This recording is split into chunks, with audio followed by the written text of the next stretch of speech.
We've been hearing about the threat of climate change for decades, but now we can't ignore it. Here, the climate crisis is very real, and it is getting worse. What mainstream media does in following this narrative is that they exclude vast areas of climate science. They exclude all the sceptical scientists. By the BBC, which has done it for 20 years, saying that you cannot have any other view apart from the settled narrative, is doing an enormous disservice to science.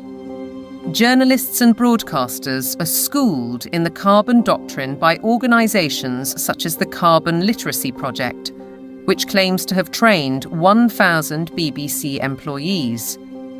Meanwhile, Sky joined forces with the psychologists of the Behavioural Insights team to produce this initiative: How the Power of Television Can Nudge Viewers to Decarbonise Their Lifestyles.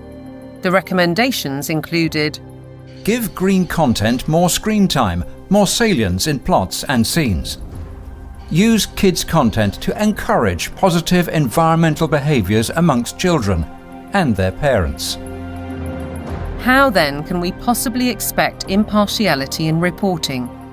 Rather, we're served with propaganda, statements that nobody seems willing or able to question. It is unequivocal that human activities are responsible for climate change. I can take current media, and almost any climate story I can write, I think, a very effective counter. It's like shooting fish in a barrel. This is endemic to a media that is ill-informed and has an agenda.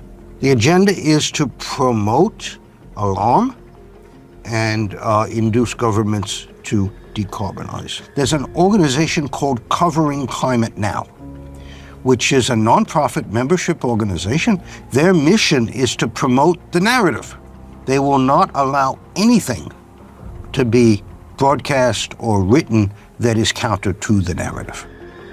Among the 500 plus media partners on the Covering Climate Now website are Reuters, Bloomberg, ABC, CBS, MSNBC, NBC, Channel 4 News, The Guardian, The Daily Mirror and The Lancet, as well as several British universities. Funders of Covering Climate Now have included the Rockefeller Family Fund, the Rockefeller Family and Associates, and the One Earth Fund.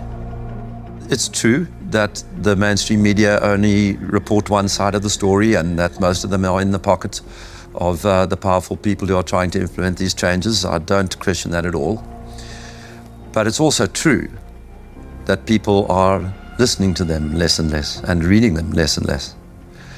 We see independent media people with much larger audiences than mainstream papers. And I think that phenomenon will gather pace now. That rise in independent voices has seen institutions like the UN, the WEF, big tech companies and broadcasters like the BBC wage war on what they call mis, dis and malinformation. They don't appreciate views they can't control. The fight for truth is on.